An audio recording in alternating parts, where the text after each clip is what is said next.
Good afternoon. Today is October, hard to believe, October 1st, 2019. This will start our council work session. My name is Randy Sternad. I'll be your host for the next 4 or 5 hours. We're out. Bye. Actually, the mayor will be out this week, so we will be proceeding without him.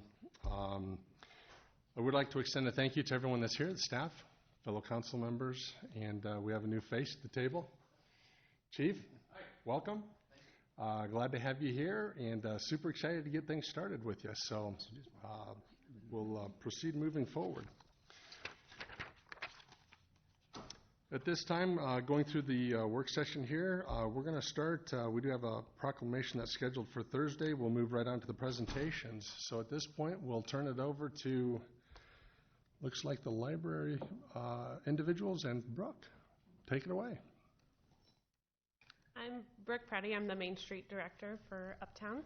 My name's Madeline Jarvis. I'm the Adult Services Manager at the Marion Public Library. Before we get started, I'm going to pass this around so each of you have a chance to use what we're going to be talking about. Just look into it. There's a button on the top. There'll be little circles that you can line it up with and hit the button to show up more information. So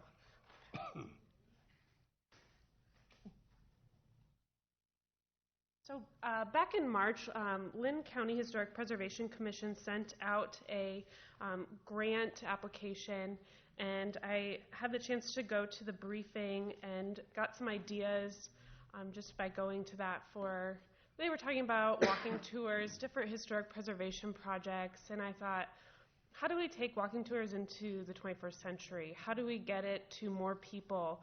We have a lot of senior centers, we have a lot of schools, we have a lot of kids, but not everyone gets a chance to go on walking tours of Uptown. And how do we get that history out to the general public? So I came up with the idea of doing this virtual reality walking tour of Uptown and got Madeline involved with the library to see how we could partner on this project.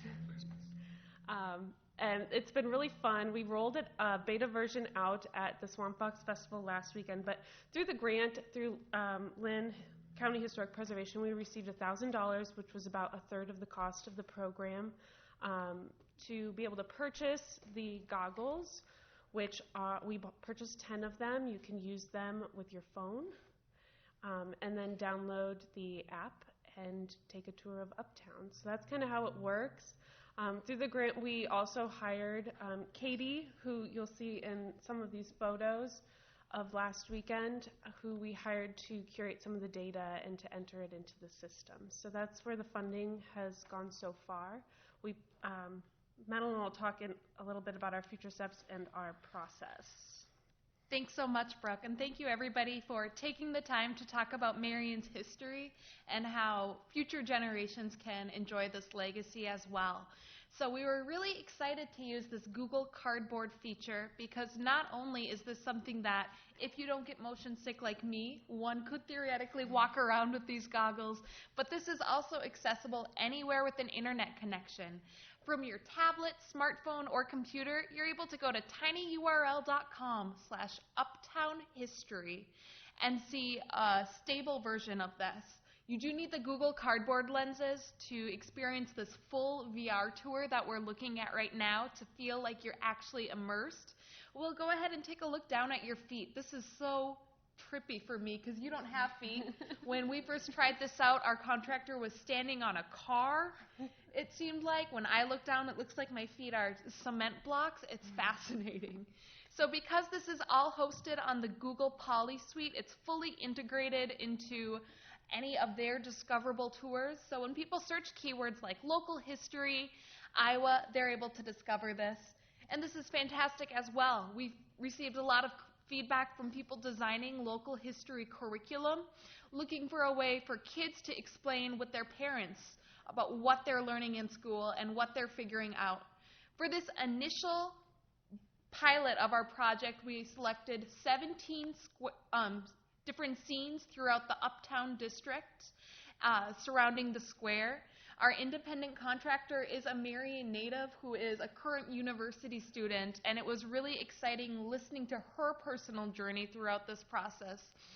We gave her a lot of flexibility about you tell us which history you're excited to discover. So hearing Katie explain and serve as a curator was an absolute joy. Across the country, we're really seeing libraries serve as content creators instead of just content consumers. We have an active genealogical community within the Marion Public Library, and being in the historic Uptown District, this just seemed like a natural partnership. So if you want to look at some of these amazing twisty photos of people on the Swamp Fox Day exploring with the VR goggles, we got great feedback. We had 41 folks try out our goggles. If you guys want to take these out with your family, by the end of the fall, these 10 Google Cardboard glasses will be able to be checked out just with your Marion Public Library card at the Marion Public Library as well. So like we mentioned last Saturday, we had 41 people try it out.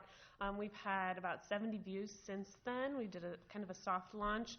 And here's some photos of that day. So you can see these little kids they actually ran into each other at one point with the goggles. And then on the far left, there were 4 kids that were fighting over it at one point too. But we noticed that kids and adults love it. They all spent a considerable amount of time using it, and they wanted to explore more and more and more. So this is something that we can expand on. We can add a lot more history to each of those scenes. And so the future steps. Absolutely. So we're excited to continue to look at funding for this project based on the feedback and based on the wealth of history within the Uptown District as well. There's the research team, myself, Brooke, and then Katie Chalstrom holding those goggles too. We want to continue to grow these 17 scenes. Look at, with future funding, there's the ability to add an oral history tour too. So if there's a picture of Zoe's Pizza, say, you could click on a soundbite and hear me say, when I first applied for a job at the Marion Public Library, somebody said, oh, I know just where that is. It's the place by Zoe's.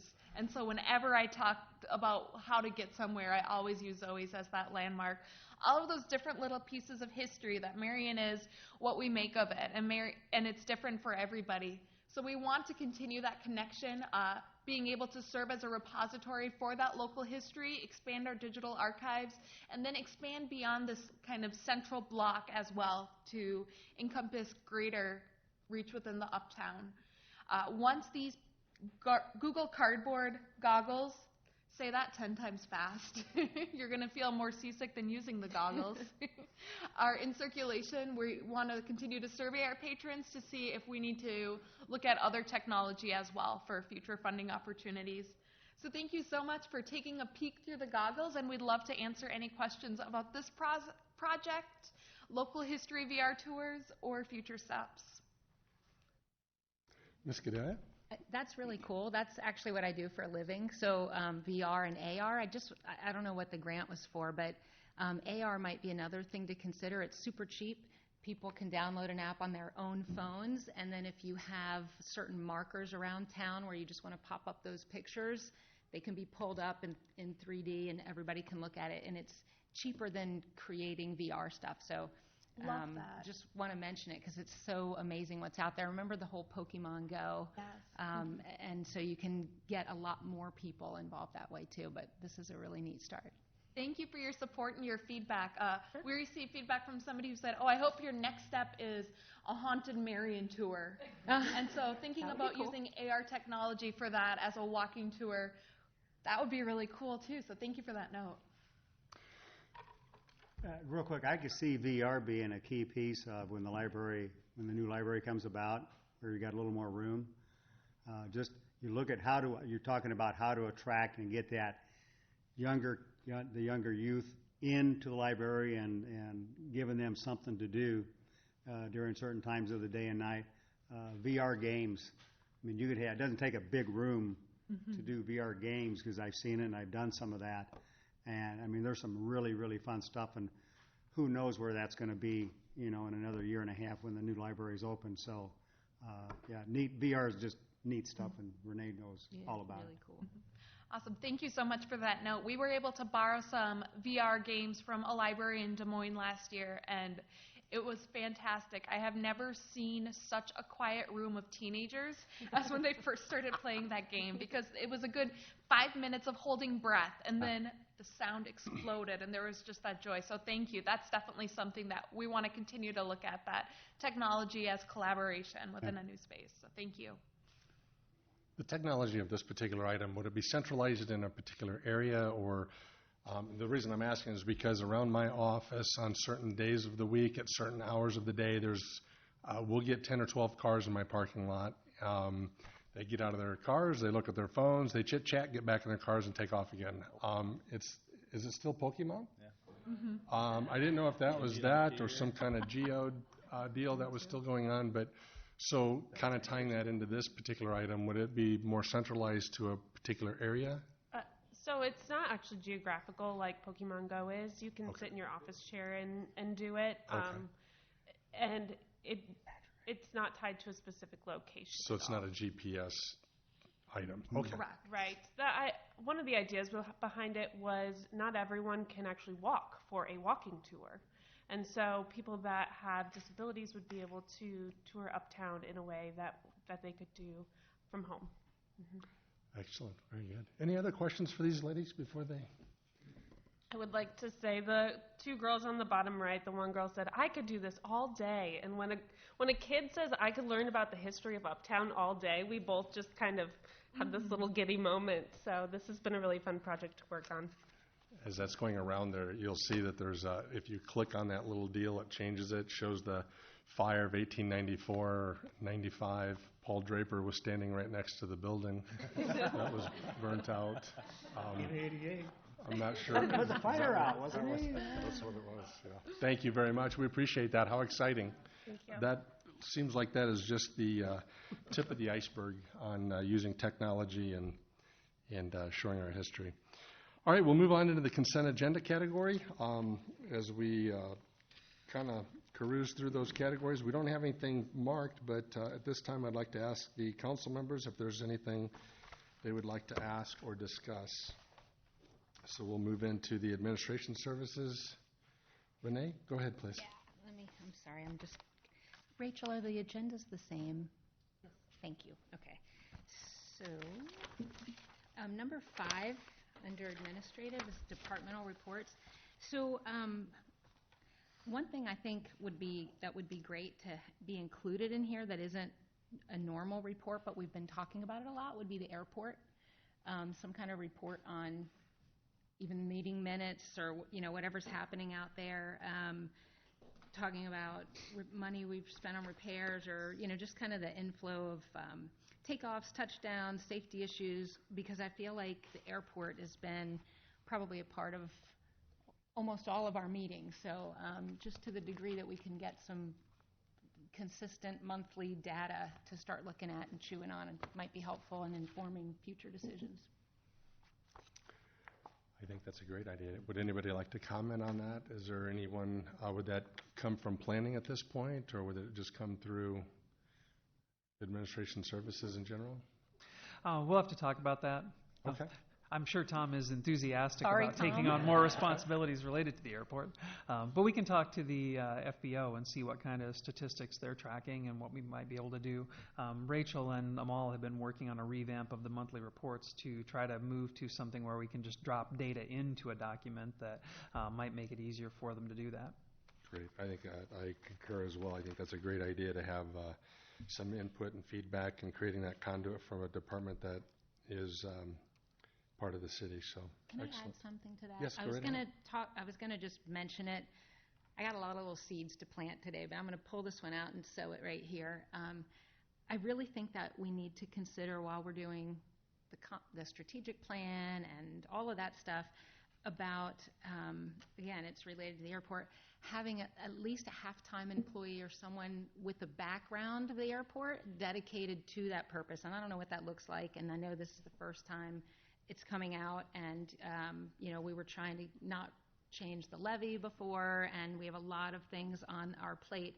But when I think about the airport, it's a safety issue, and so to the degree we can have an expert in there, like I know Tom is doing a great job, and none of these comments is to say anything bad about the job anyone has done to this date, but Tom's got it, then Mike's going to get it, and I just feel like it needs to live with somebody instead of, being passed around depending on the phase that's going on. And this kind of ties into that departmental report. So I don't know if it's a half staff or what, but just thought I would mention that since I just brought up the departmental report in terms of where that lives and the ownership, and maybe it's just a discussion point when we meet to talk about the strategic plan findings and our budget for the upcoming year, but I just wanted to plant the seed that I think at some point in the not too distant future, we need to bring somebody on with that expertise because the city owns an airport. So I know I don't know much about it and lean on staff for that, and I don't have time to go to the airport meetings and stuff, so it would just be, I'd feel better having an expert on staff that I could call with certain questions as things continue to cycle through and we continue to make improvements and investments out there. Okay, very good. Any other follow-up to that statement? I'll add a statement. I like the first half of her comments better than I did the second half. Okay. Again, I think if we take small steps first, Yep. and find out how, as a city council, we can keep more informed and updated. I'd like to try that route first. I'm not sure what a halftime person, how you'd keep a person busy halftime just on the airport. Well, we have a line item in here with House Real, whomever, that we just got billed 4 hours for. Like, we pay consultants, so I'm just wondering if we add up what we're paying the consultants over a year, does that justify our own in-house person? I don't know, but we're already paying for that expertise, and we don't have that inside. So just food for thought. Okay. Very good. Thank you. Thanks. We'll follow up on that one because that's a great topic. Okay. Any items in the public services section? If not, going down to public safety, parks, engineering. Yes. Yes, Renee, go right ahead, please. Engineering E1B. This is that box culvert on, I think it's 10th right now before we change the name. It's still Albernette Road. Albernette Road, okay. So it's late, right? Mm-hmm. Is there an update on when, like, was there a problem? When will that finish? That is super inconvenient. And a lot of people are asking me, so I just want to have an answer for them. Do you have? Sure. So as of Friday, they use 50 of their 50 working days. There is $1,000 per day in liquidated damages. My assistant city engineer is going to set up a meeting, and we're going to talk to him about how they finish out that project for the year. So I can't give you that information right now, but we're in the process.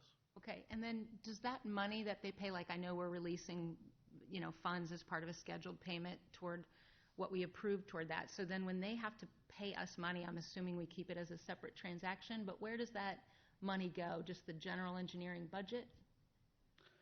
So actually what it would do is, so we have an original contract that was between the city and Boomerang. Mm-hmm. As we make payments, we're actually holding 5% of all the work that they've done to cover things like that or to get them to finish those final punch list items. And so when we're done, there'll be a change order, assuming we charge liquidated damages of that amount. So it'll decrease that contract amount, and then I assume it goes back into the CIP funds when we close out the project. Okay, thank you. Great question. Thank you. That would explain why they were working in the rain this morning. Yeah.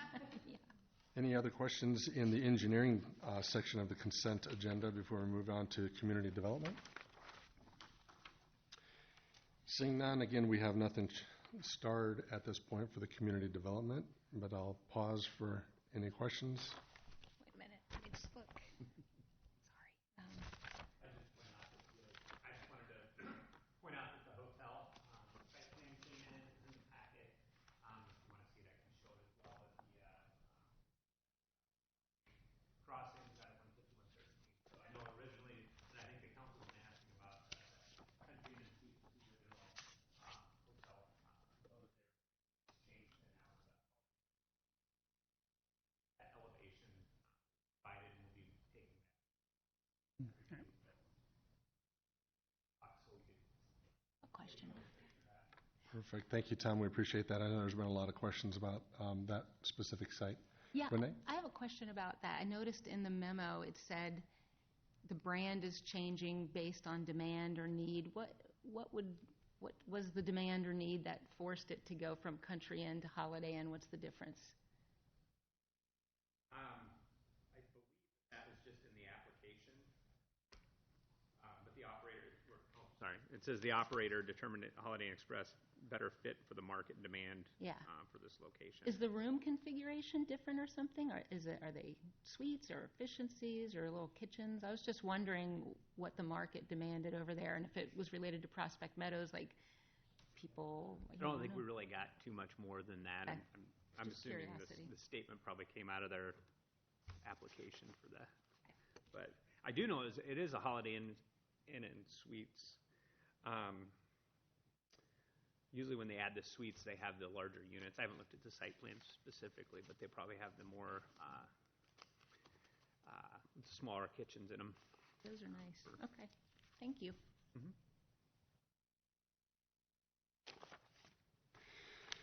Seeing no other questions in that category, we'll move on to the regular agenda. So that brings us back over to Administration Services. Lon, would you like to take this? Or? Yep. So the first one is further council discussion and consideration about whether or not we should pass a resolution opposing a proposed rate increase from Alliant Energy. This was a request that came to us that was being forwarded out, I believe, through the city of Decorah, and they provided a packet of information for quite a few cities that have gone on record in opposition to Alliant's rate increase. They're proposing one that, depending on the area that you're at in the state, is anywhere from 14% to 25% based on classification. We had done some quick analysis to see what that meant for the city of Marion as an organization, and for our internal electric bills it was about $125,000. The Marion Water Department has already gone record and provided correspondence to the Iowa Utilities Board in opposition to the rate increase, but I did go back and pull some information out of the electrical study that we had back down in 2012 that the council received in 2013 to see what consultants' estimates were for total billing for Alliant in the community, and then just gave the council some numbers based on the low number and the high number for what that would mean that businesses and residents, the total electric customers in Marion, would be paying under those two scenarios. The information that we have, I can't really determine, do you qualify for the 18%, are you the 25%, so I just did both to see what those look like. And based off of Latham & Associates estimates, the low side would be about $6.698 million, and the high side would be about $9.3 million if the rate case were approved as presented. Again, probably somewhere in between those. I just don't have enough information to be able to tell you specifically what customer would be charged which rate. So the decision in front of the council is where you would like to go with this. My recommendation is, if you are inclined to do something to oppose it, to just pass a resolution in opposition to it.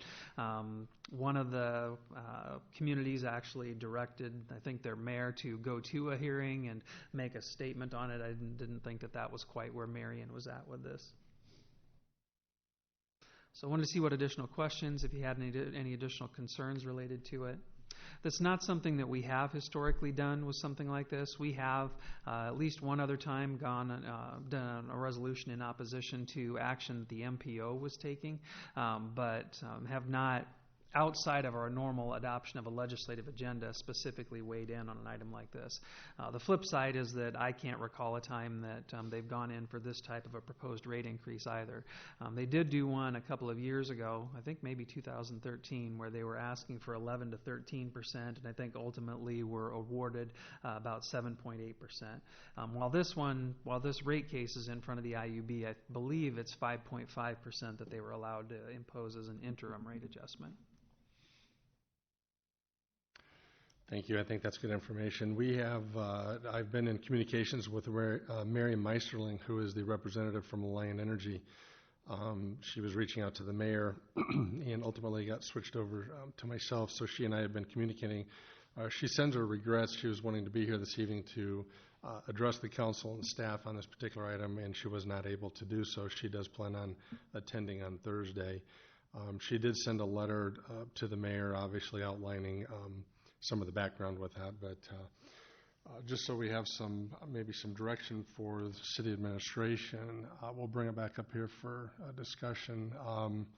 At this point, I believe we're looking for direction yet to either move forward with just showing the council's position on this and take Lon's recommendation with it. Discussion up here? Any questions or comments? Mr. Jensen? My comment, I fully agree with his recommendation to at least pass a resolution for the city to send in a letter. I think if you talk to the majority of the citizens with the amount of impact that's going to have, especially people on fixed income, this being by far the biggest rate increase ever, I think it is certainly appropriate for the city to send in a letter on their behalf. Very good. Mr. Draper? After 40 years, I know a 10% increase is, or 40 or 10 or 2 a lot of times, as well as you do. And needs to be well thought out and proven that it's needed, because it's just too easy to say, all right, we're going to increase it this much. You know, we've fought insurance companies for years on those things, and there has to be a good reason. It can't be because we need the money.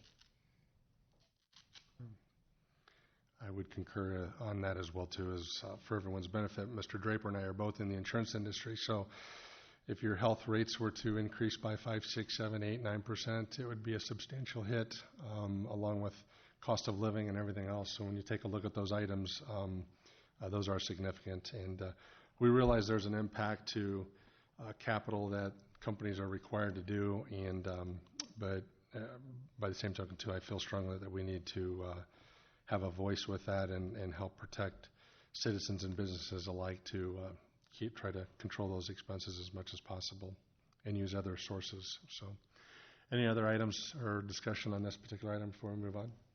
Okay, seeing none, we'll take it to the motion to correct a legal description. This will be an ordinance 19-23 and directing staff to publish corrected ordinance. So I'm assuming we just need to move forward with that. Is that correct? Yeah, when we were doing a final review of that and looking at the legal description, it was about the north line was about 230 feet too far south, but everything else that we had published, the notifications to the taxing entities for the consultation session, all of it, the amendment in the text to the urban renewal plan, all of it mentioned the Ecolipse property specifically by name. So our attorneys felt that it was clearly the intent to do that. It was just that the legal description didn't move that line quite far enough north. We had not published the ordinance, so they felt that they wanted the recommendation was that the council should pass a motion to correct the legal description in the ordinance and then direct the city clerk to go ahead and publish the corrected ordinance. If the other pieces hadn't been there, like if we hadn't mentioned that this property is specifically being included, they would have had a different opinion, or if we had already published the ordinance. If we had published the ordinance, they would have concluded that we needed to go through the process of formally amending the ordinance with 3 other readings. But this is how they recommended that we handle it. Very good. Any questions for Lon on that item? None. Lon, before we move out of your section here, sir, did you get what you needed on the Alliant Energy rate increase?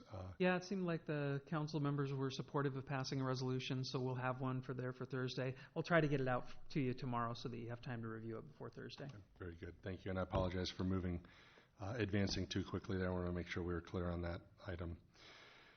That brings us to public services. Sir, I want, just for the record, we are right on schedule here, by the way.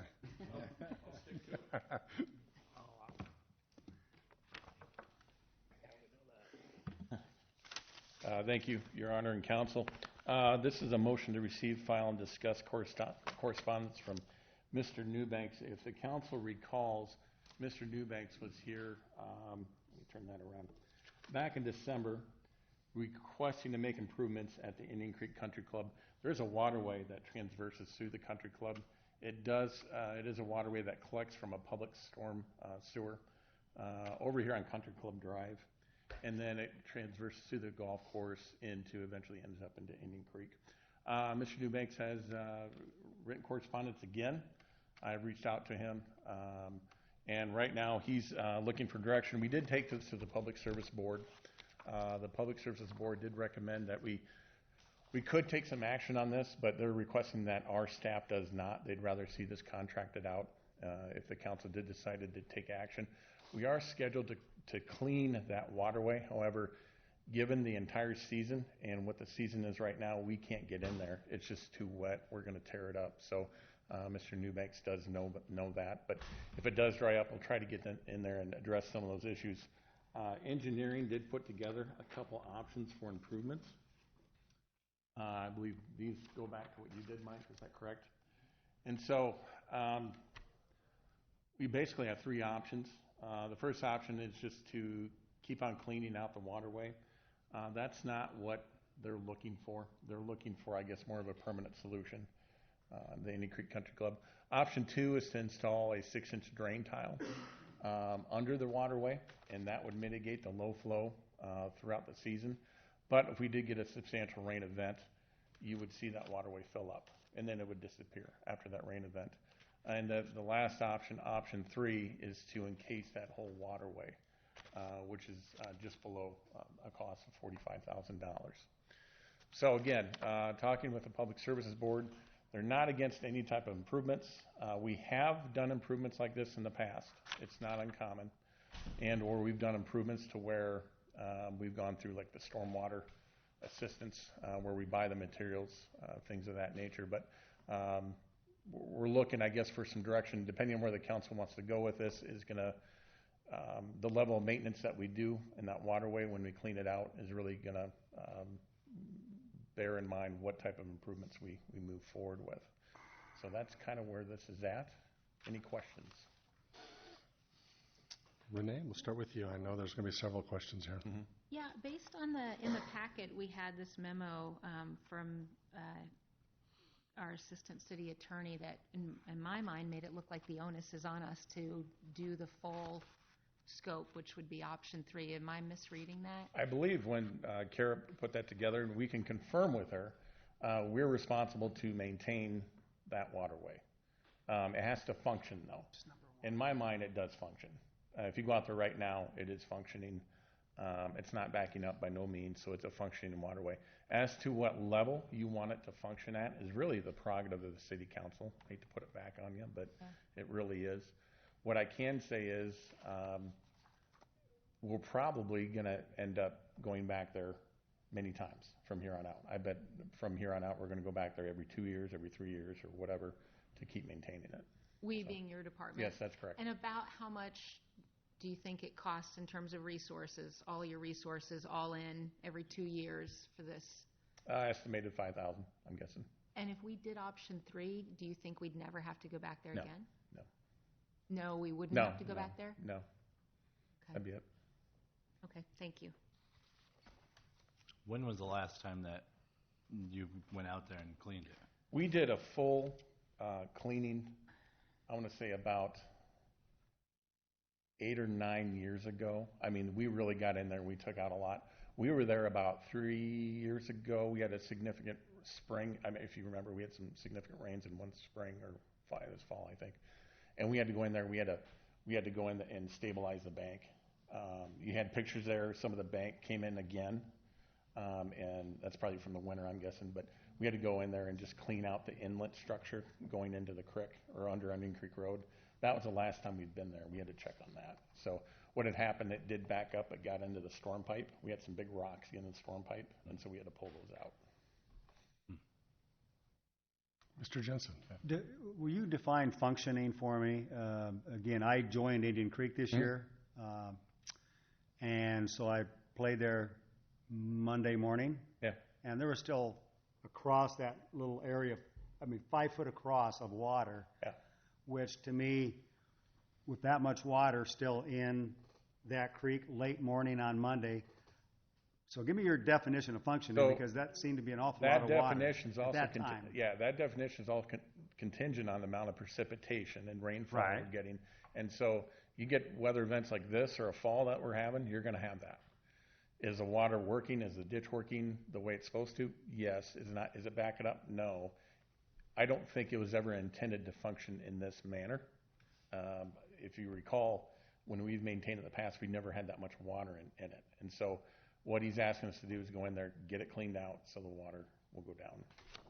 So, Again, back in this winter when Tom was in here and gave a presentation, I made the statement, and I'll make the same statement again today. Indian Creek made a serious judgment of error many years ago when they agreed to let the city do what they did. They should have made the city encase it in the very beginning to eliminate this problem.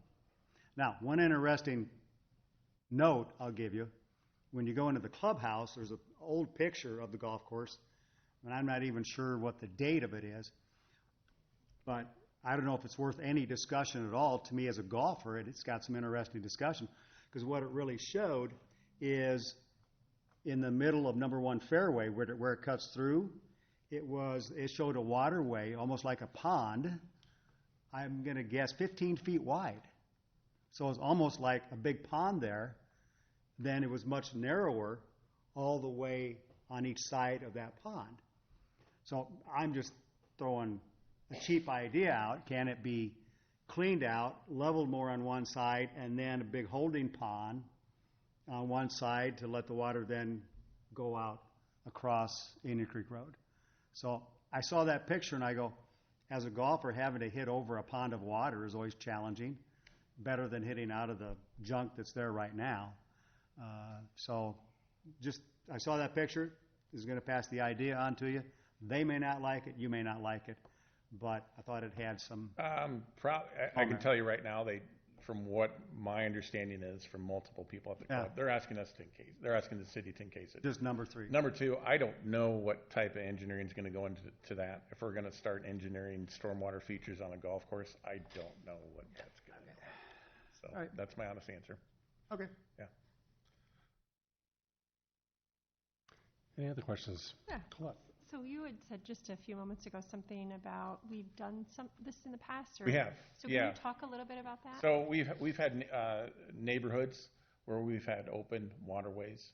They've caused issues either among neighbors and residents. We've gone in there and encased the whole thing. A couple sections up on Deer Valley Drive off of Muner and Marion, we've done that quite often. Dry Creek Lane, there's quite a list of them. We've had to go in and make these improvements because they cause conflict with either the neighbors, the residents. We get washouts sometimes. There's a multitude of reasons why we do this. Whether or not the council feels like this is one instance that we should is really your prerogative.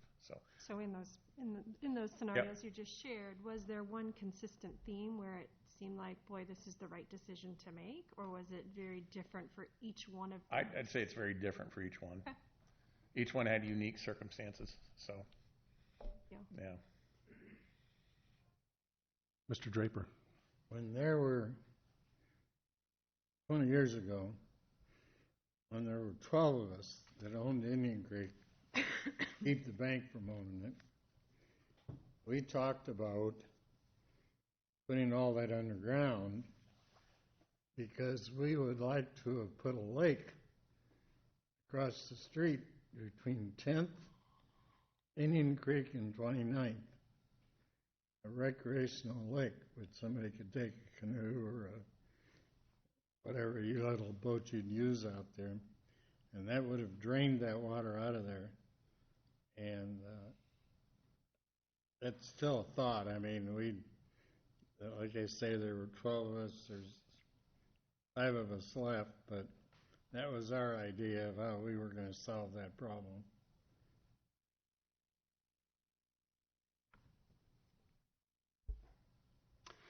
Can you, just for the benefit of the group here, can you refresh our memory as to where we left off? I know at one time there was discussion as to, did we agree to pay 100% of this? Was it share costs? Was it split? Can you refresh our memories? Really, we didn't go. We didn't really come to a conclusion with the council. I wanted to speak to the Public Services Board, get their take on it. Because if it's something that we could do as staff, obviously the costs would be minimized. But they would rather see this contracted out. And the reason is it's on a golf course. And whoever does this is going to tear it up. And they really don't want our staff involved. Plus, we're swamped right now, given the weather conditions. So there's a multitude of directions you can go with this. But I can say that talking with Mr. Newbeck, their request is have the whole thing encased. basically what they're looking for. So it's really council prerogative what you want us to do at this point. And I realize that the options here are extreme. There's obviously just 1, 2, and 3, but let me just again ask you the question about this. I was trying to find the technical verbiage on this, but in a controlled waterway, such as like in Arizona where they have the flash floodings, where they just go in and basically you create the basin for the waterway. Obviously the way it's set is it's silting in, and so the banks of the golf course are falling, and it's silting in. But if we went in and just concreted the basin out of that, where it could just simply be brushed out, can you speak pros to cons to that? Yeah, we did with Jake, he's assistant city engineer. We talked about that, but Jake's a golfer. He's recommending against that because that's even I guess a bigger hazard, since that is somewhat of a city's waterway. You're now putting moss down, you're putting water down on concrete, and people are wearing golf cleats. It is a hazard. It's a hazard. And so we talked about that. That could be one option, but we kind of decided against recommending that. If you go over and look at 2, there's a foundation over there where there used to be a county building of some kind. So, that taken out of there may help the situation as well. Yep. So just for a little background, when this was brought to us before, we do have the Neighborhood Drainage Assistance Program where the city pays for the material only. I think it's up to $10,000. If council would like, I can find that old memo that we wrote. This was a previous request even from my predecessor when it went out 8 years ago and re-cleaned it out. So if you guys would like that information, I can resend that to you from the last time that it was presented. I mean, I'm 100% in favor of number 3, and I understand why they want to do it that way, because then it looks actually like a golf course down there instead of just it's a mess through those 2 Right, holes. but we do technically have a policy that... I understand, but Indian Creek put themselves in a difficult position when they signed that original agreement. On how that agreement says we'll do option number 1, and we'll continue to do that as long as you own the golf course. Now, if that ever becomes a residential area, I guarantee you the city's going to be encasing that thing. All right? So if this was a residential area, I think we'd be having probably a little different discussion.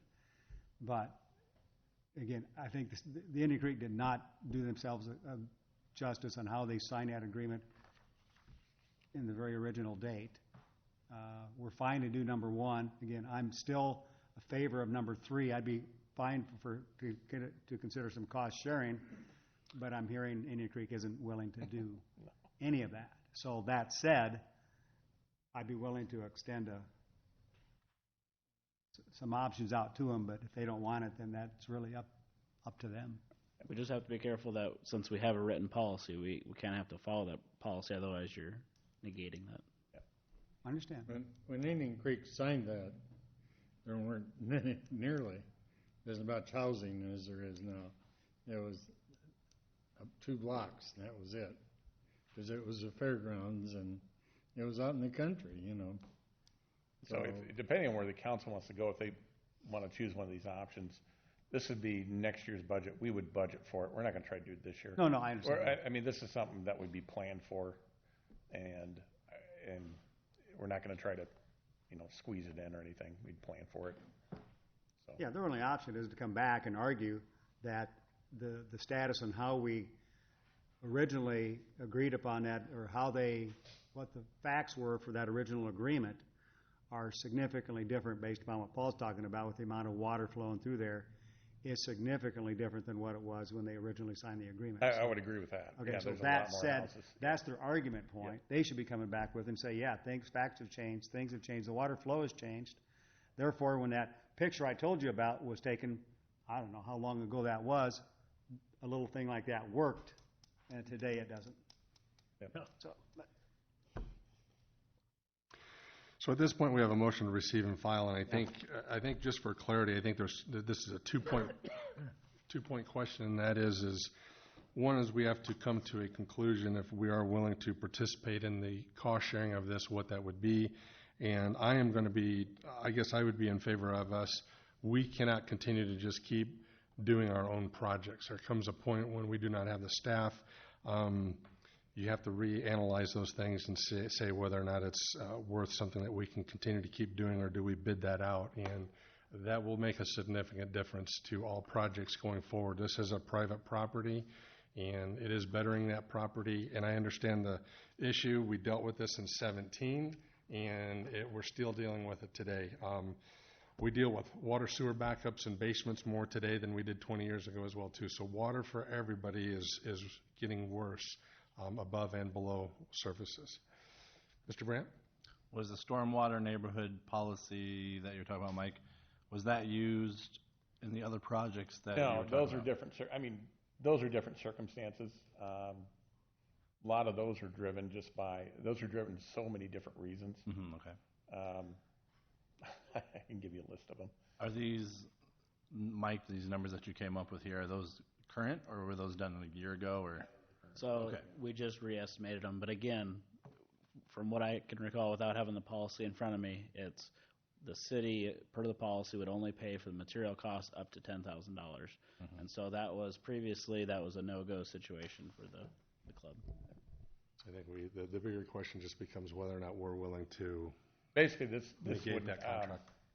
in the previous projects we've done, we never approached those as a neighborhood drain tile project. There were unique circumstances that warranted us to, some of those are approved by council, some of those are driven by different factors, but those were not considered a neighborhood drain tile issue. It just became a matter of whether or not it made good sense or good policy. So that's where those came from, those previous projects. Sure. So, one more question. Yes, go right ahead. So then, is this considered a neighborhood drain, part of that drain policy? You said the other ones weren't, so would this be, do you think this would I fall think underneath that? it depends. It's really up to the council what type of circumstance they want to. You're basically taking an area that's an open ditch, and you're improving the level of service through there. That stormwater assistance program, that's for residential improvements, things like that. I don't know if we've ever had this circumstance arise where, I don't know if that meshes or not. I just don't know. So it's really the council's prerogative at this point. I'm trying to figure out Yeah. if we have the policy, but we're not using the policy, or there are times when we do use the policy. Let me get the previous information to you. I think that'll clear a lot of stuff up. That'd be really helpful. Yep. Thank you. Mhm. Yeah, having that, you wouldn't have had that experience to see that contract, but that contract spells it out, and that's what we're kind of going back to. So I appreciate the consistency and making sure that we're reading that language, because what we're going to do or propose to even discussing would be completely not part of that contract. So, Mike, I'm sorry, Mr. Brandt? One last question. What year was the contract between the city and Indian Creek Country Club? Oh, I'd have to go back. I can't. The information I gave you, I believe, also has that. Did it say that? Yeah, you gave us all that Yes. back Okay. this winter. So I'll send it out. Okay. Thank you. I'm sorry to ask you the question, but did you get what you needed out of that, Ryan? We'll receive and follow it, and then I guess. All we're doing. Yeah. We can come back to it, and I can. Very, very good. We appreciate it. We know that this one just keeps circling around. It is a concern. It is a problem, and we got to find some kind of harmony here with that. So thank you. I All right, appreciate that. thank you. All right, we'll move on to public safety. It's not bullet pointed. Any questions on that particular one? I do. Renee, go right ahead, please. Is the police interceptor utility vehicle just the regular police cars, or is there something special about it? Sounds cool. It's the beefed up Ford Explorers, and then so they budgeted $96,000 total, and then they're about 12 to 13 to outfit them: radios, lights, sirens, stickers. But it's just two more of part of the regular fleet, or are these like specialized vehicles No, in some way? Replacing two older Okay. ones with one's got 97,000, one's got 86,000, and the maintenance on those two is just getting cost prohibitive. Sure. Okay. Thank you. They just a cool title, and I'm like, ooh, maybe they like shoot webs or Yeah. blast out some That's kind of next year. green foam behind them. I don't know. Thought I'd ask. Okay. You would hope. I was hoping. I was, I'd do a ride along in it. Yeah.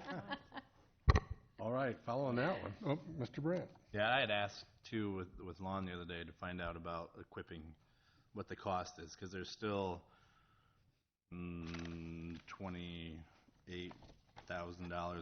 budgeted for let me find my notes. Yeah, almost $28,000 under the budget. So that $28,000, is that how much it costs to actually, I was told it was gonna come in, the total would be about 94. to equip both?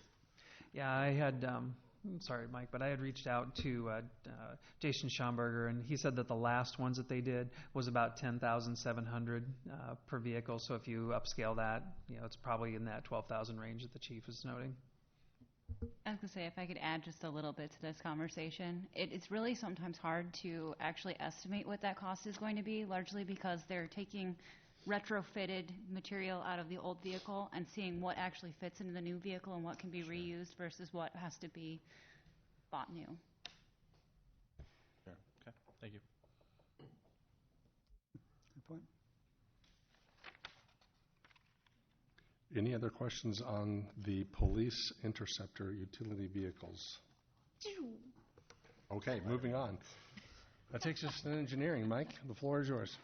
All right, so item 1 is the contract between the City of Marion and the Department of Transportation. This is for the construction of the 10th Avenue side pass. This would put a 10-foot wide side path on the north and south side of Business 151 from basically Hy-Vee to Walmart.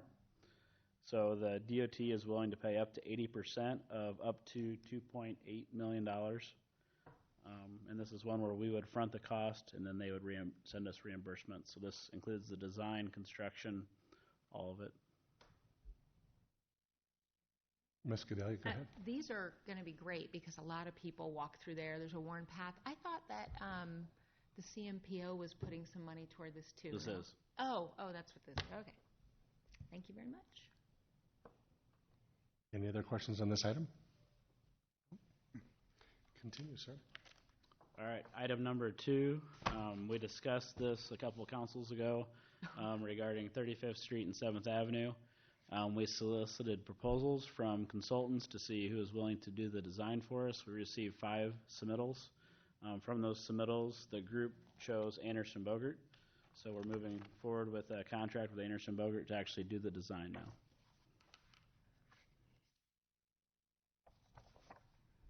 Mr. Jensen. Yeah, I don't see any problem with the amounts, the scope of the contract or anything else, but before we actually, if we do agree upon this contract and we want to sign this contract, I would just ask that the dates on Exhibit B be corrected, so that if we're signing something, we have some correct dates. The very last section talks about construction of April 6, 2018. So if they can correct that, I think the contract at least should be correct. Probably just oversight. Legal didn't. I understand. Everything else looks fine, but Yep. if we're going to have a contract and sign it, I'd like to make sure it's correct. Yep. Ms. Cadelia, back to you. So I remember we had a lot of discussion about this. Is this something that the businesses around the area get noticed about us doing? And if so, did we get any feedback? So I know that there have been some side conversations with some of the businesses, but we have not specifically gone out and spoke with the businesses, other than I have spoke to Fairway regarding their truck deliveries. As a part of this contract, we do have a special meeting set up with the businesses and Anderson Bogert as part of the contract. Okay, cool. Thank you.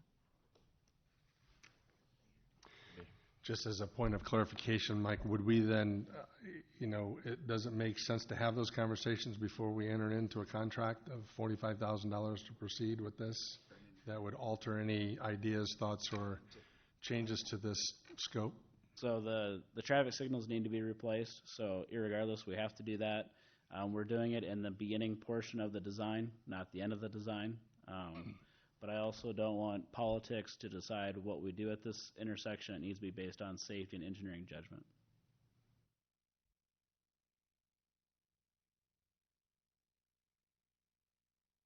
Okay, that was a quick $45,000. All right, community development. Mr. Traharn. Thank you, Mike.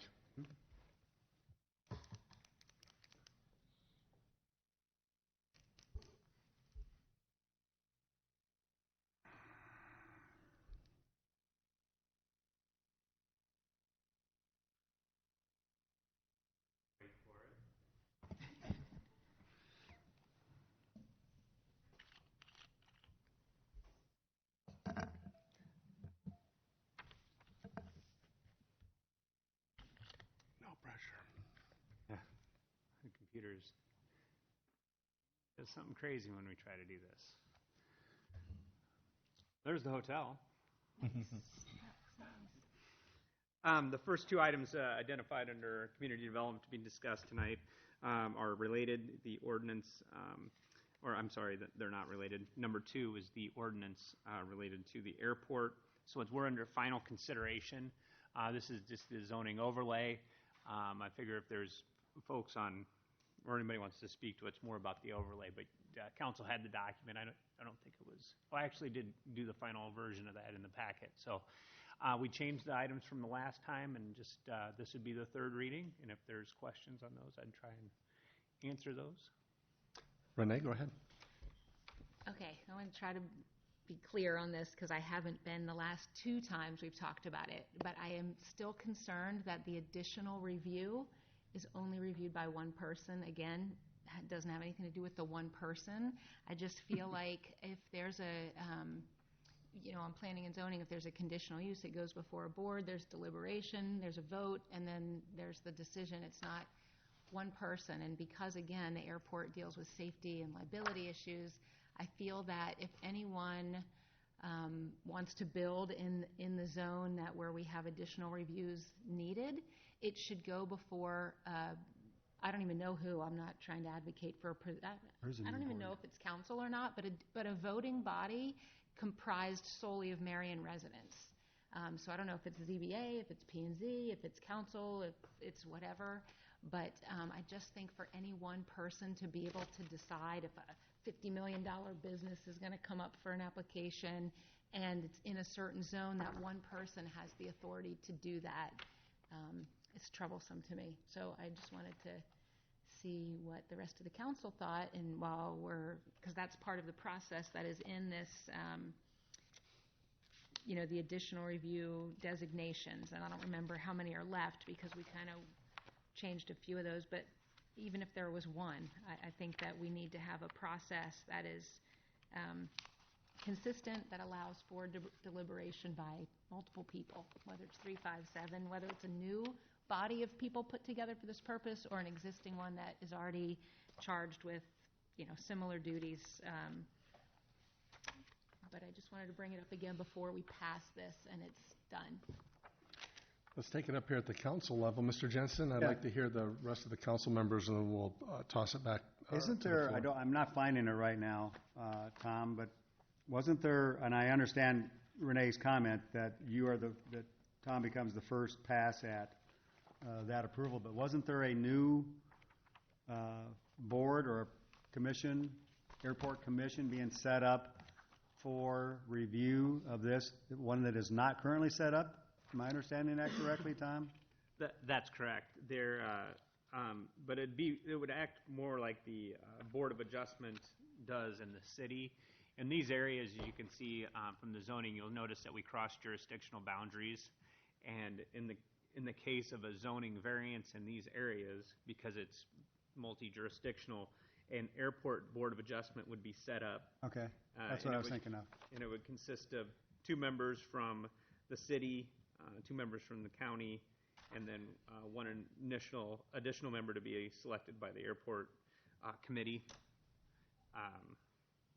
So that would be the board that would govern an interpretation of the zoning overlay district. So in the city currently, if someone comes in and says, hey, I want to build establish a business that we don't have a specific use for, the zoning administrator is the one that provides the interpretation. So me or whoever I designate would say, well, that seems like that use is similar to X. So if I give an example, it'll be a bad one probably. So I make that interpretation, and if that interpretation is challenged, so let's say I say, you know what, I don't think can go in a commercial district, it's more industrial. That would go to the Zoning Board of Adjustment after review by the Planning Commission and recommendation. So it doesn't go to council. And that's very prescriptive. The state code kind of outlines that. It doesn't say that the council can do any kind of,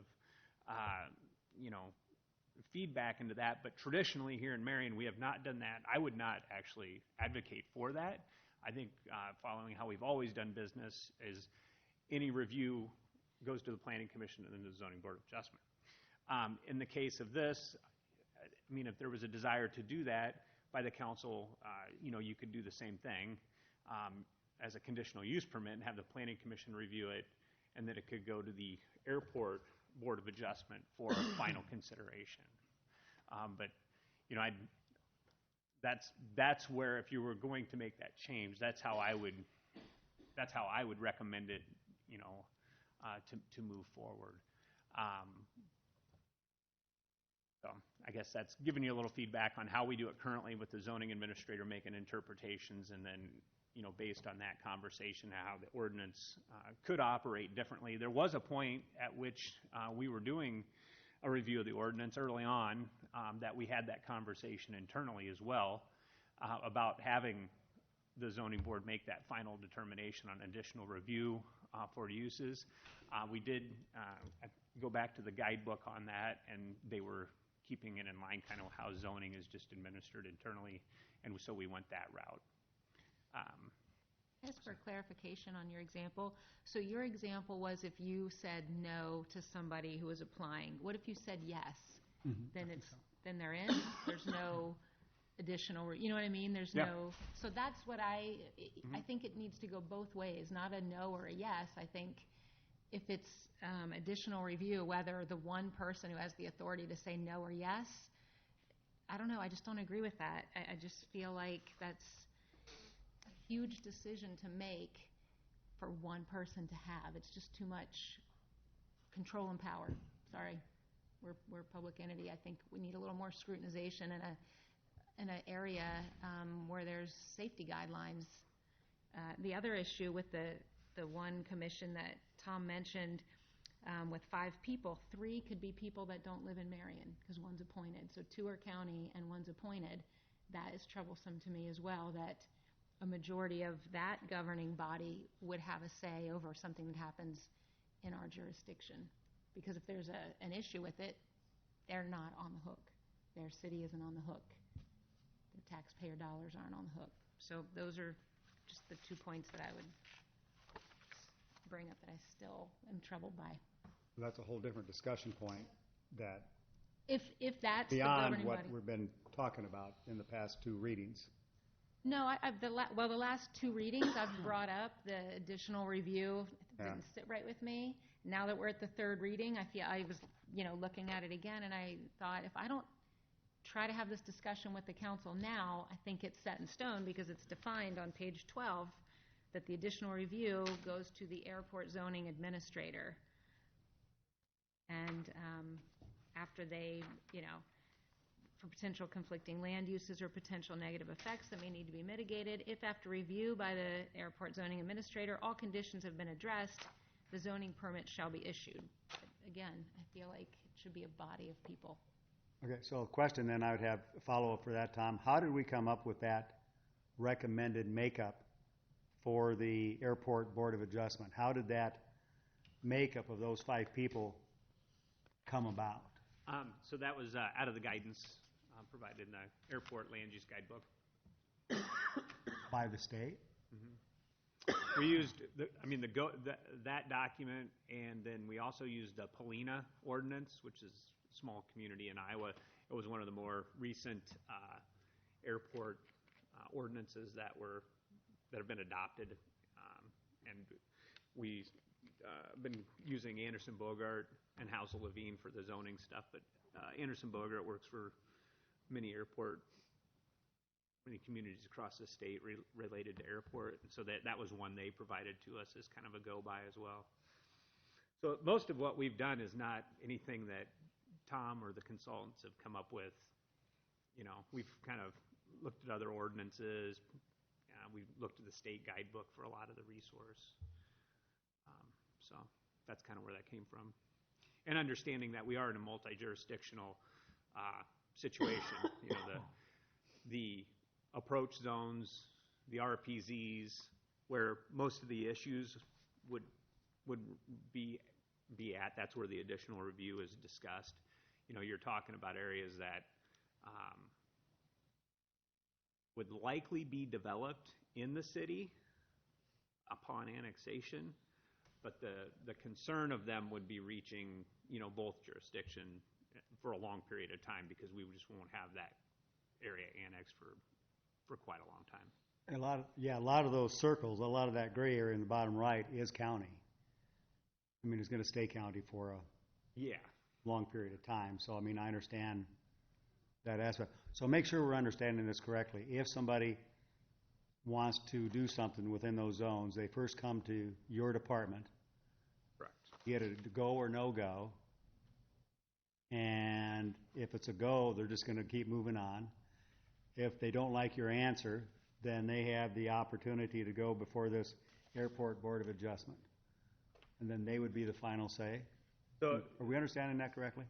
So if it was a use that was specifically identified for additional review, so let's say someone wants to build a professional office in the Zone B, which is the approach zone, the larger triangles at the end. So let's say someone came in north of 151 and they wanted to build an office building in that area.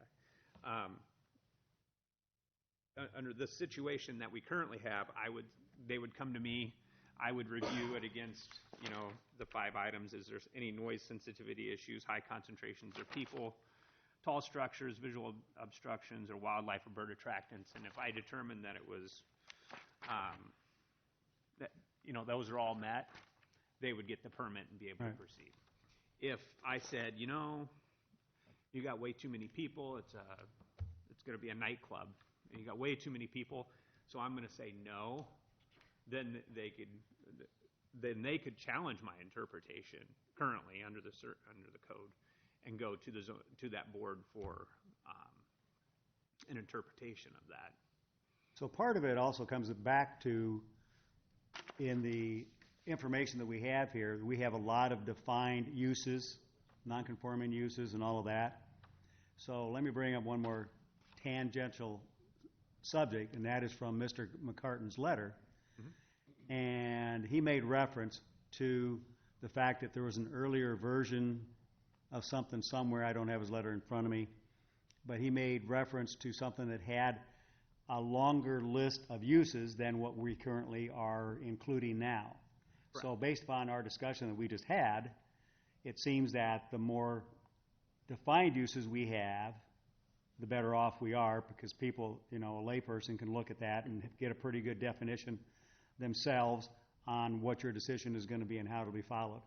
So is that an aspect that we should be having more defined items in this ordinance versus less? So at the last meeting, I gave you a copy of the ordinance, and it had a bunch of highlighted.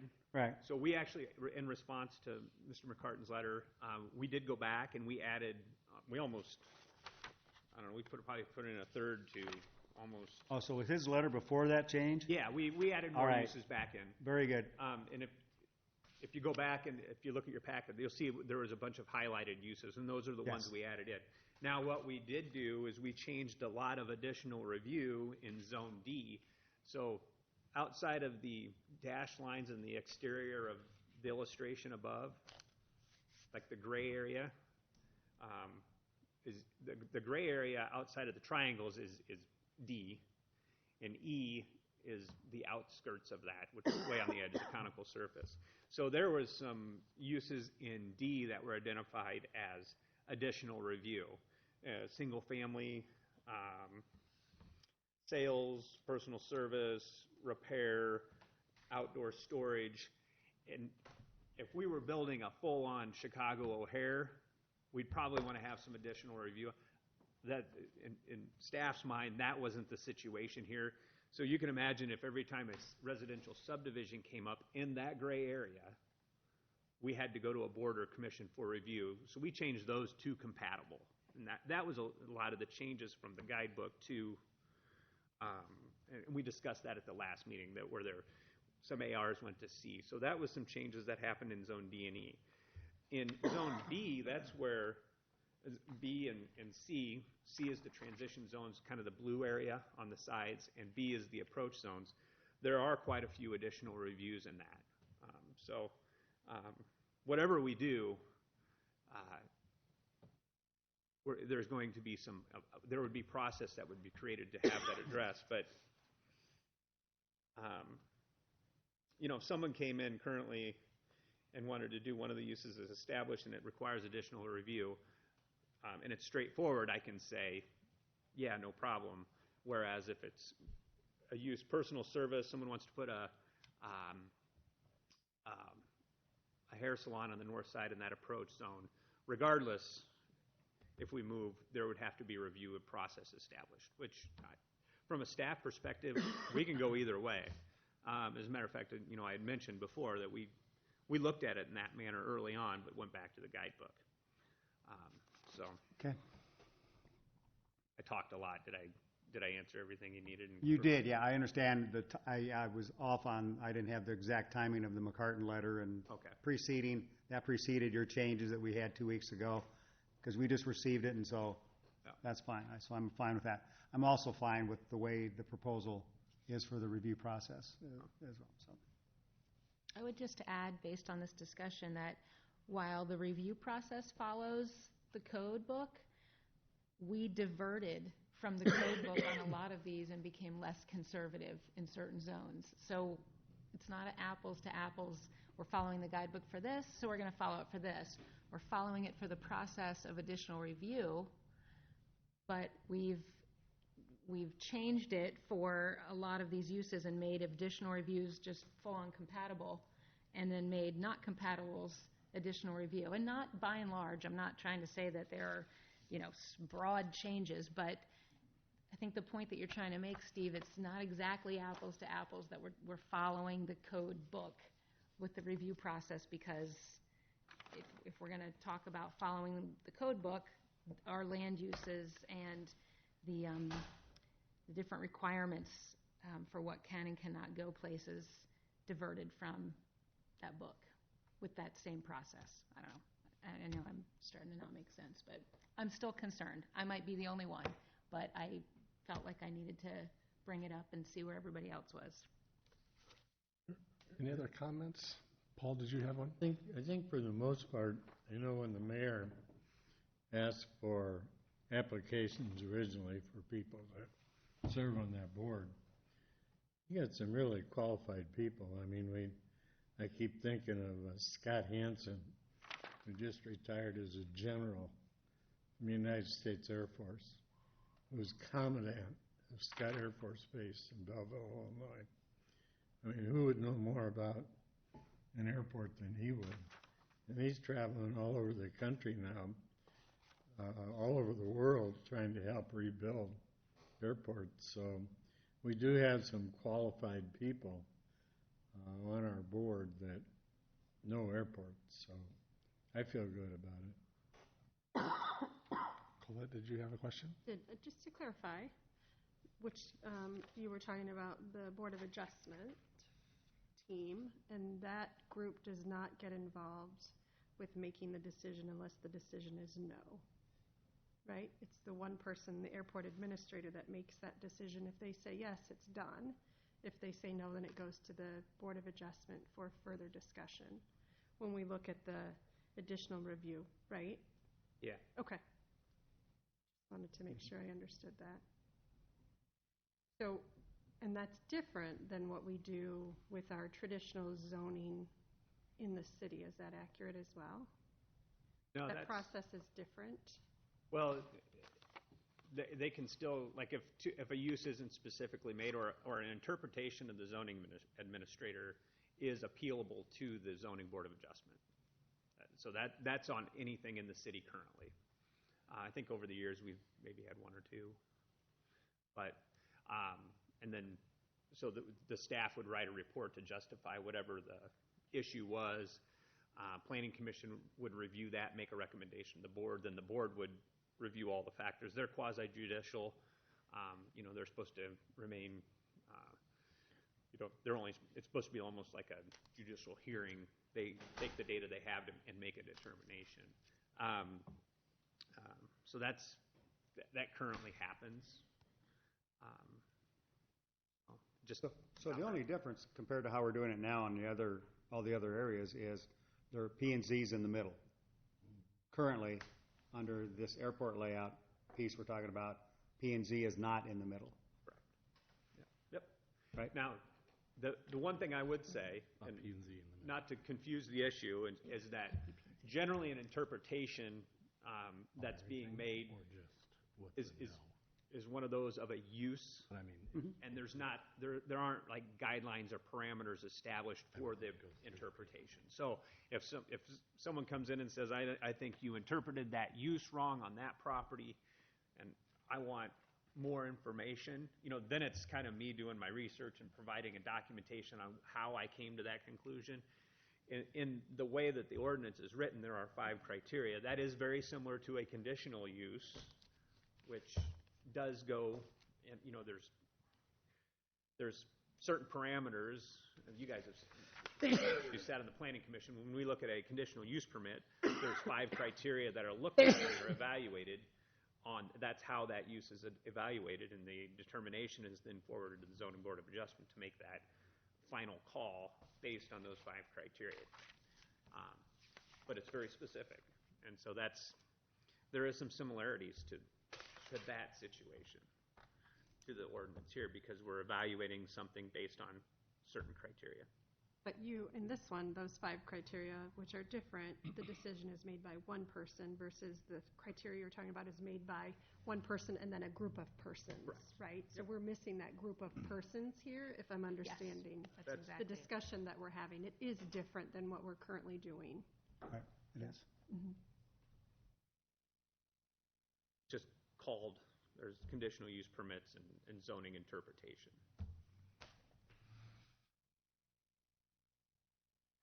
So there's guidance provided. You can create. I am not advocating for this, but you can create an airport planning commission just like the ordinance creates the airport zoning board of adjustment. Where it's a joint jurisdictional review. You can do that. I didn't see much. I agree. I don't think something new, I don't think this is going to come up that much, which is why I don't think it would be such a burden to put in a review for a yes or a no by whatever the airport zoning administrator says, to go through a panel of people to have a discussion and just double check and make sure, because I don't see the harm in that.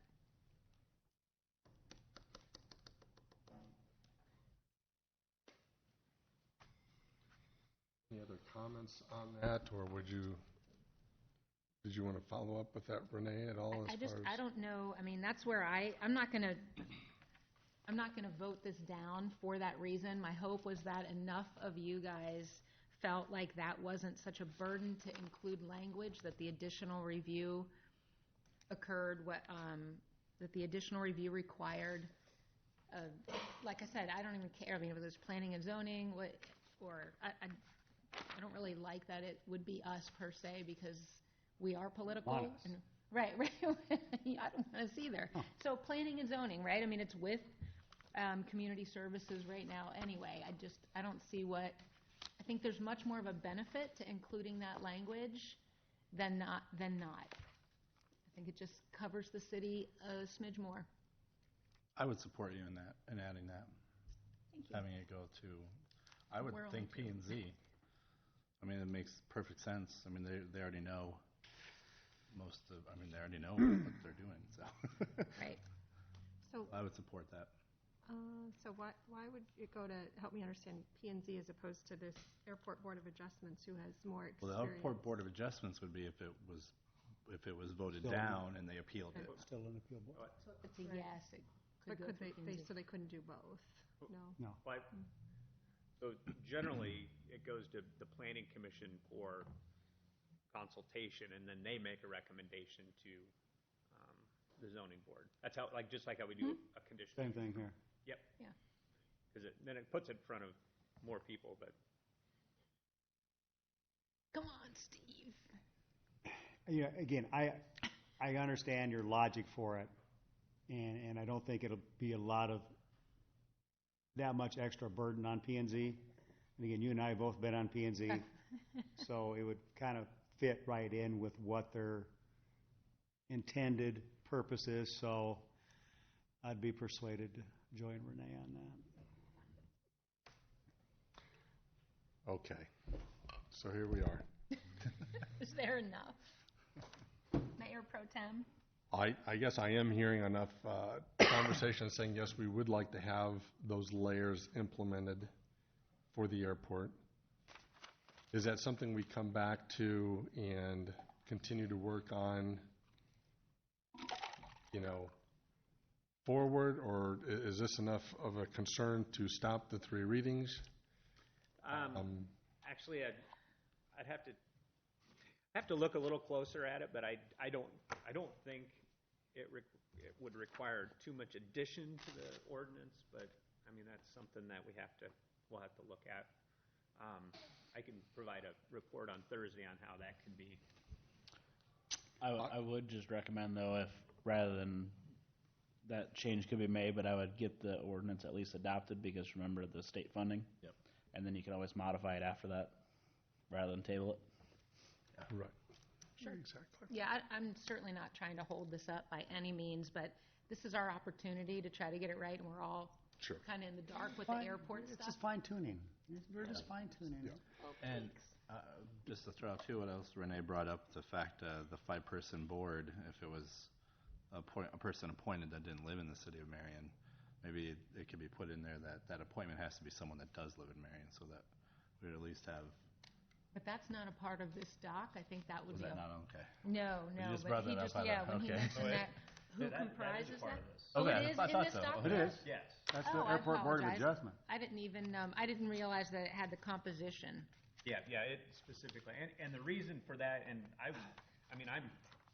staff's fine with that, Yeah, the way me too. it's set up, because it's joint jurisdictional. I mean, obviously, there would be appointments made, and you would hope that the appointments being made by the governing bodies would be looking at the best interest, and you wouldn't get, an obstructionist appointed to the board that would I just can live deny with that. everything or whatever. But the idea is that you have folks that are interested in the airport, probably areas around there where there may be property owners, and from the Marion Municipal Airport Committee, they would appoint probably a pilot or somebody that's versed in airport.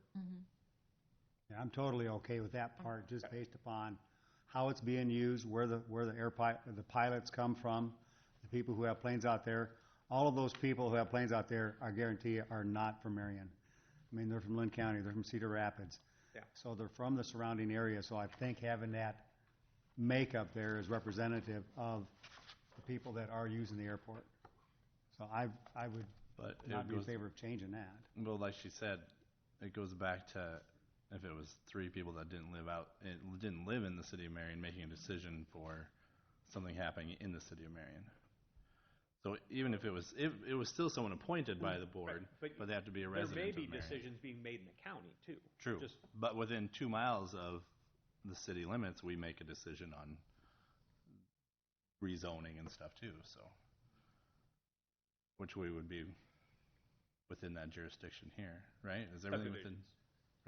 Right. Okay, so That's something to think about. number 2 then, we have amending of the code being 3rd reading. I think in summary of all of this, I think we've discussed this as far as moving forward with the public hearing for the 3rd and final reading on this, but it sounds as if though we have a consensus that we would, and I will as well, just for the record, show that I would like to have that additional layer put in there as well too. So perhaps we would want to put on the agenda for council to have a direction of modifying that. Tom? Thank you, everyone, for listening. We are, you're exactly right. We're all at these critical stages where we have these items that they need to be discussed. We need to get those things ironed and worked out, and we're setting the path for the future. So the ultimate goal is to not have to amend these things and to make these changes. So let's do it right the first time. So any questions from us, Tom, on that item before we move forward? Are your directions clear? Yep. Okay, thank you. I'll present what the change would be to the ordinance on Thursday, if that's Okay, thank you very much. We'll move on without any further delay to item number 3, Tom. So item number 3, or I'm sorry. Do we need to I've lost have a my recess place. after that one? Yeah.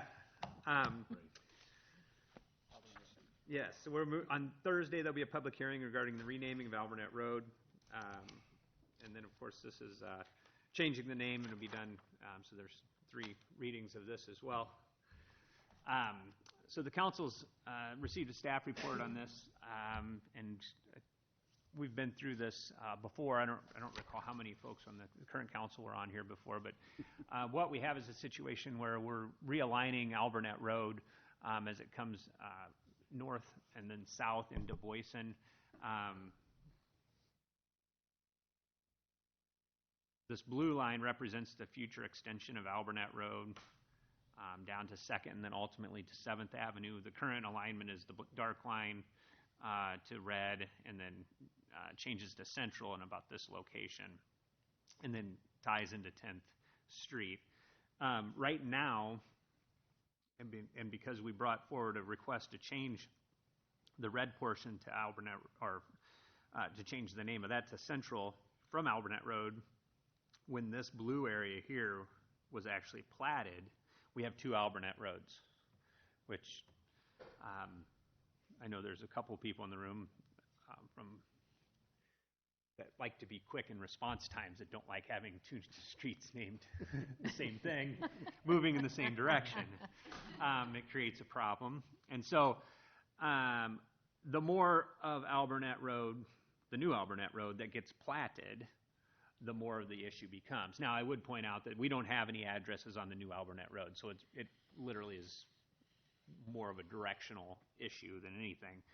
That being said, we want to get this straightened out. We've got another addition coming in. It just further extenuates the situation that exists. We've got plans right now, 50% done to do 90% done to do the entire corridor down to 7th Avenue. So it's something we'd rather just get ahead of. The neighbors have been notified. We've received no conversation letters or even phone calls from them regarding the public hearing on Thursday, so I don't know if anybody will show up or not. If the past holds true, we did have a number of residents at the last one. It affects 7 people.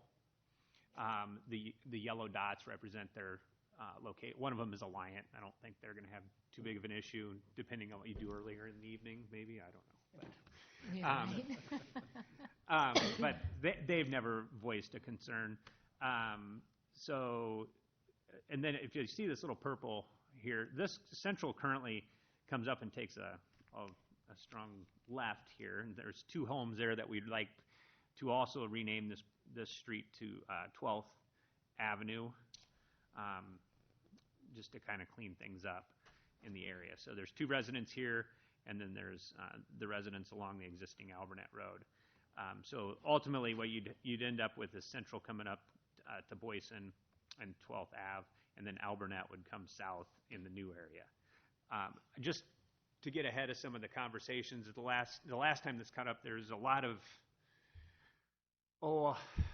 I guess,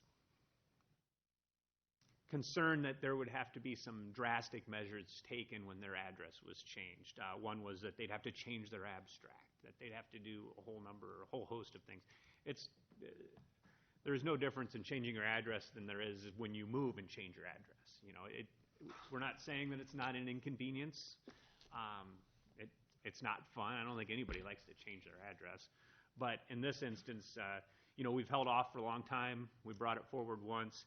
We're to the point now where I think staff's we need to get this taken care of for a safety concern, and we'd just like to move forward and get it resolved. If it doesn't happen now, it's going to happen in the future. This is not something I don't think that the police and fire department are going to shy away from as we move forward. Some of the property, as Albernet Road extends, is zoned multifamily, so you're going to get a higher density of folks down there, and the confusion factor just becomes greater with that situation. So we've sent postcards, and on Thursday there'll be the public hearing, and we'd request that the council move forward with with the renaming of the street. Any questions for Mr. Traharn on this item? Mr. Jensen? Yeah, one question, Tom. On the black portion, according to your notes here, you said that that will have to be renamed in the future. If we're cleaning things up, why can't we get that renamed right now? And out of curiosity, why would that not just be Central Avenue going all the way through that black line? So, I mean, I don't want to have to deal with, and I know nobody lives on it right now. Yeah. So, isn't that a perfect time to just get it done now and out of the way, clean it up? We don't have to come back to this thing again. So why would we wait for the future to name that street? Why can't we do it now? Yeah. Let me check my notes and converse with others to see if there was some specific reason. I know that was kind of combated back and forth because there are no addresses on it. I know. Perfect time to get it done now. Because we did have some replatting done on Yep, that. there was a lot added to There's a couple lots added in there. right here. Yep.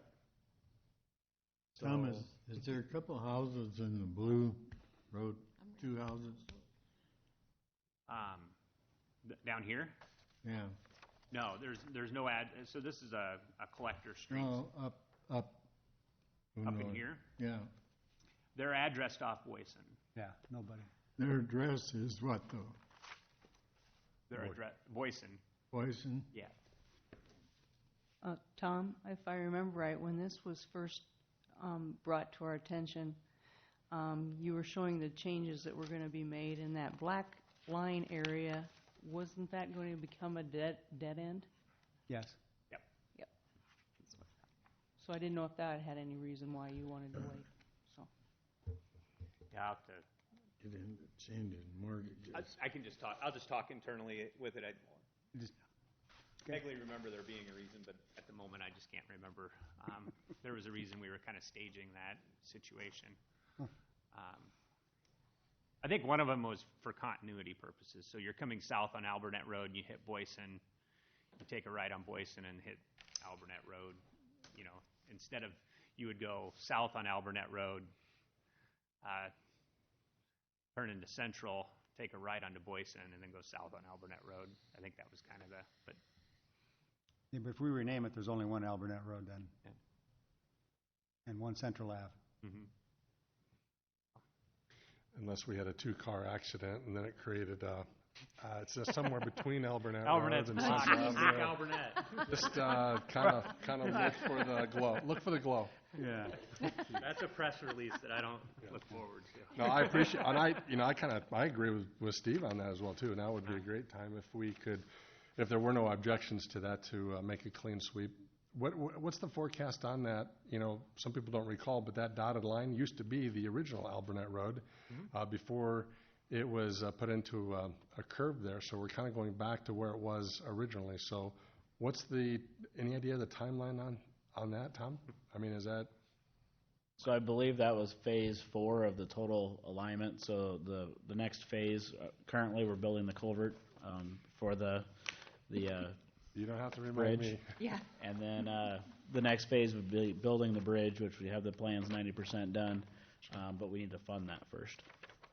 Perfect. Okay. I think it's a great idea too. So hopefully, Tom, you can find something on that. If you feel that we need to modify that for Thursday's agenda, let us know. Go ahead, Mr. Sorry, Brett. the developer is building all of it all the way to the bridge, correct? Correct. Yeah. We were taking it from that position that Skogman would stop and building it down to the back. Are there going to be addresses on the new section of Albernet Road that's not built yet? Because there aren't any now. Are there going to be in the future? I don't think we're letting any addresses or driveways off of On Albernet Albernet. Road.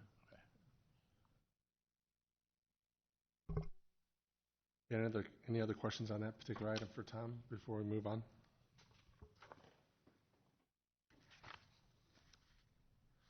Okay, sir. Thank you.